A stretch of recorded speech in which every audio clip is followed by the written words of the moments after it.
Okay, so this next position is, we're getting into the offense now, like the actual submissions from the meat hook, from the rubber guard. This one's called the Gogo Clinch. This is something that was introduced to me originally by one of Eddie's black belts named Jeremiah Vance. He trains there in Los Angeles.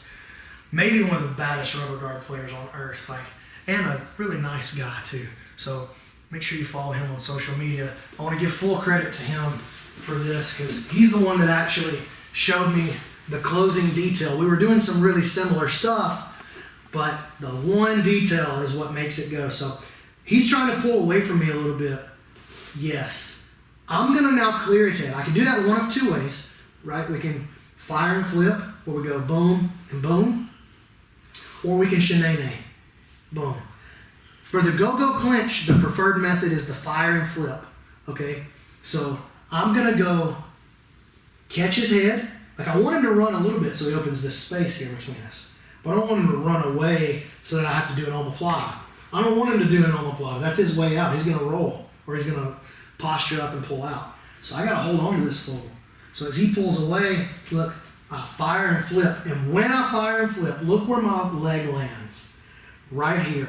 I land my Achilles, not my foot, but my Achilles here on my arm. And I've got the back of his neck now.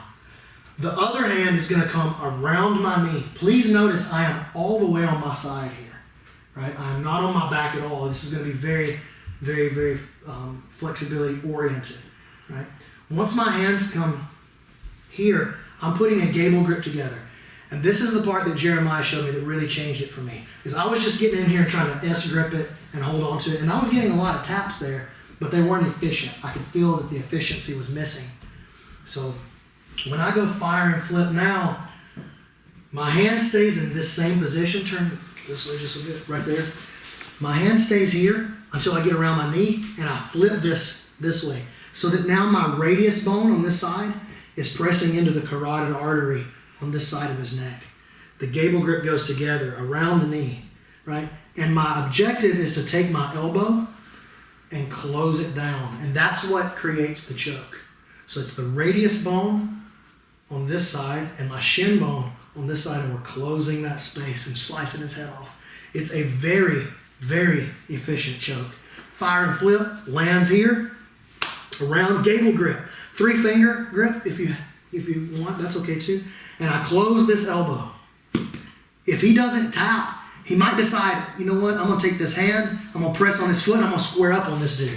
Perfect. My leg comes out, and I lock a triangle. And then I close my elbow and crunch. It is a very, very efficient choke. It's about as clean of a choke as you can be caught in. Yeah, it feels super tight. Boom. Fire and flip, land it here, grip. Close my elbow. If he doesn't, he's going to get wild. And he's like, I'm not tapping to that, son. I go here, and I close the elbow anyway. And I crunch in. So without the grip, I crunch in, bringing this all to me. Here. That's the Gogo Clinch, as taught to me by Jeremiah Vance.